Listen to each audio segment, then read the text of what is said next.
Vamos então dar sequência. Quando você fecha e abre o Word, ele pede para que você inicie, né, um novo documento em branco ou trabalhe aqui com alguns modelos dentro do painel de inicialização. Vou dar um duplo clique para que ele inicie o meu documento em branco e aqui eu tenho novamente uma página em branca para poder trabalhar. Vamos continuar agora vendo os recursos aqui na parte de parágrafo, que também são recursos muito utilizados aí para edição de texto. Vou digitar novamente o meu nome e vou selecionar este nome para poder fazer algumas modificações. Através dos recursos que eu já mostrei para vocês na parte de fonte, eu vou aumentar aqui um pouco o meu texto e vou deixar ele em destaque, ou seja, em negrito.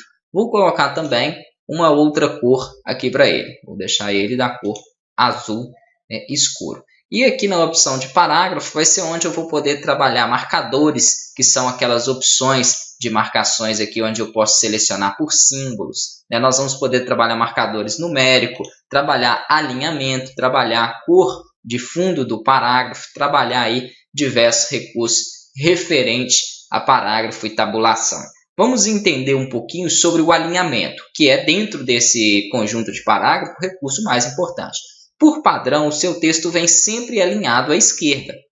Ele alinha à esquerda daquela linha onde ele está. Eu vou colocar aqui para que fique um pouco mais claro alguns outros textos abaixo. Então, se eu clico no final da palavra aqui da minha primeira linha, que é o final do meu nome, e pressiono Enter, ele faz uma quebra de linha. Eu passo para a linha de baixo. Vou colocar aqui o restante do meu sobrenome aqui na linha de baixo. E vou selecionar somente o meu nome aqui, o Vasconcelos, que está na primeira linha. Isso significa que a alteração em que eu fizer agora vai ser feita somente na área selecionada. Aqui, por padrão, como eu falei, ele vem alinhado à esquerda. Vou clicar nessa segunda opção aqui, que é o alinhamento central. Nós vamos ter, além do centralizar, que é esse alinhamento central, o alinhar à direita e o justificar, que eu vou falar um pouco mais à frente, pois é preciso ter um texto maior para que nós possamos trabalhar com alinhamento justificado. Ele basicamente deixa todas as linhas começando e terminando aqui no mesmo local. Ele justifica dando o mesmo tamanho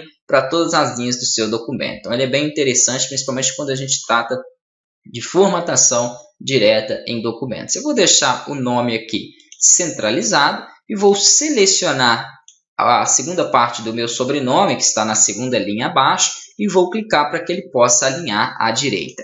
Aqui tem uma coisinha que vocês podem trabalhar, que é o seguinte: quanto ao alinhamento, ele alinha ou apenas a palavra selecionada ou a linha inteira.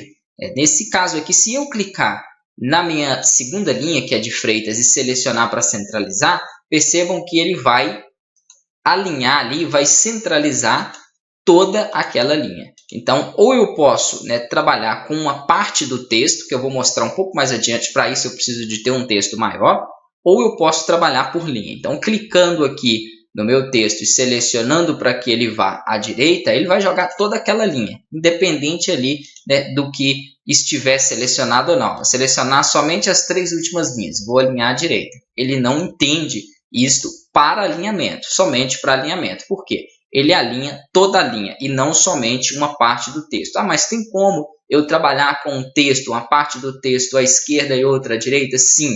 Então, tem como nós fazermos aí as edições, né, separadas de alinhamento nos objetos. Isso eu vou mostrar um pouco mais adiante, porque por enquanto ainda não é o conteúdo aqui da nossa aula. Então, tendo entendido esses 3 alinhamentos, vamos passar aqui adiante. Eu vou selecionar o meu nome, que está centralizado, como vocês podem ver. Toda vez que o texto tem um recurso e você seleciona, ele te mostra qual recurso foi editado. Então, me mostra que eu apliquei um negrito, me mostra o tamanho da letra, a cor, e me mostra que ele está centralizado. Aqui eu vou ter uma opção também interessante, que é o espaçamento de linha e parágrafo. Então, eu posso definir a distância, por exemplo, do nome aqui que está abaixo para esse meu primeiro nome, que está acima, no caso Hugo Vasconcelos. Seria a distância, o afastamento de uma linha para outra. Então, se eu seleciono essa opção e coloco, por exemplo, 1.0, ele vai ficar bem próximo do meu primeiro texto, né? E assim por diante. Percebam lá que eu consigo dar um afastamento aqui para aquele texto. Se eu deixar 3.0, o espaço que ele abriu de uma linha para outra, se eu der Enter aqui e digitar um outro conteúdo, ele vai estar com o espaçamento padrão. Porém, se eu clico no final da linha anterior e seleciono aqui essas opções de espaçamento, eu posso então escolher para que ele mantenha uma distância, mantenha um espaçamento entre as linhas. Então é bem interessante também esse recurso, pois você pode aí definir, né, qual vai ser a distância entre as linhas. Nós vamos trabalhar mais depois aí com essas opções também de espaçamento. Na próxima aula nós daremos sequência, onde então eu vou continuar aqui com as configurações, né, da etapa de parágrafo.